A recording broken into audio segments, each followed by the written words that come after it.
Welcome, and thank you everyone for joining us for this concise and informative discussion by Dr. Michael Wald. Dr. Wald, you have many degrees and certifications in the areas of nutrition and health, including 2 board certifications in nutrition. You are a doctor of chiropractic with a master's in nutrition, and you are a certified nutritional specialist. You have published successful books on natural health, and right now we will be discussing what are the best exercises. Okay, Michael would like to know why he gets tired after exercise and would like to know the best exercises to do for overall health, including strength, flexibility, and energy. Okay, that's a great question. It's a loaded question. So, Michael, a couple of things. Obviously, I don't know you, so I don't know what your health conditions are, and that's a really important place to start. Not just health conditions, but what condition are you in physically?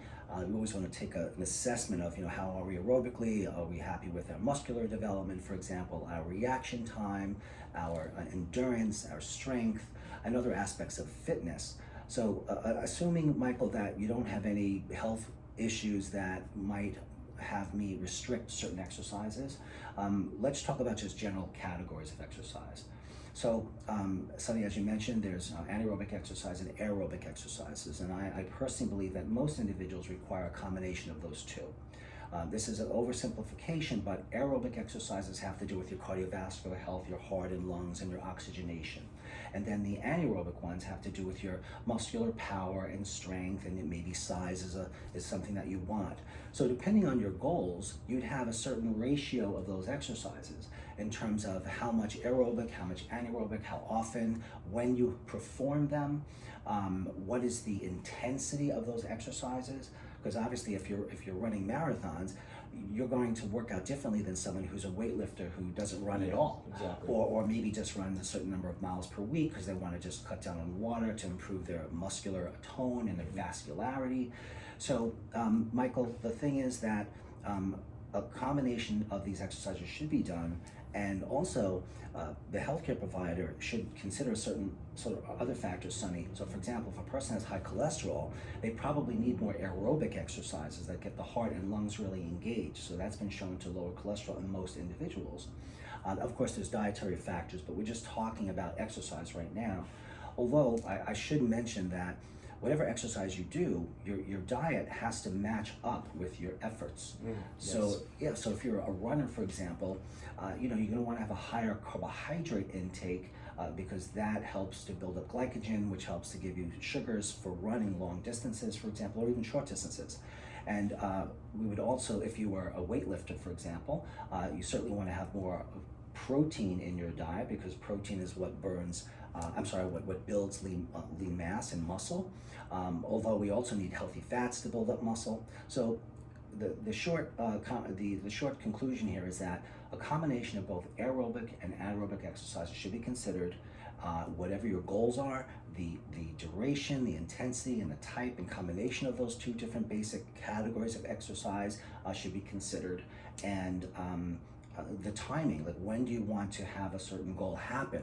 Just as if, Sonny, if it was a weight loss goal, one of the questions I ask a patient is, so when do you want to lose this weight by? If they say 6 months, we're going to act differently in terms of our intensity, our frequency, and many other aspects of the exercise to make it all happen. And again, just to end this particular discussion, is that if you have certain health problems, the exercises may need to be modified.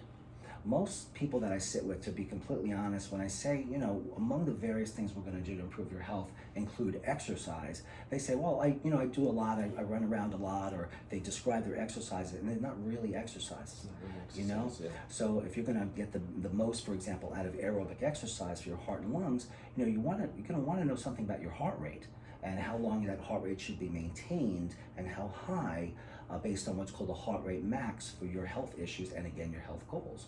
And if you're doing a combination of aerobic and anaerobic, and you love running, for example, but you also want lean mass, that's going to have to change in terms of your anaerobic exercise to match up with your goals in aerobic. So that's basically how we do it, and consider medications that a person's taking that could affect their tolerance to exercise. And of course, the use of nutritional supplements are very important for maximizing athletic performance. There are sports books, and as a sports nutritionist, I must admit, I thought before I had my sports nutrition certification, Sonny, that I knew nutrition. This was my thing. Yeah. But then when I looked in the sports nutrition, textbooks, it's a whole other area of health, and I was like, wow, look at all the study on this stuff, which even I didn't learn earlier on. So it's a very exciting area, and I think it's very important for myself as well, being an athlete, to get this right for the long haul. You don't want to destroy your body over your life. You want to maintain your health and your joints as much as you can. So a careful look at your goals is important to figure this out. Hope that helps. Thank you. This was very informative. Thank you, Dr. Wald. You're welcome.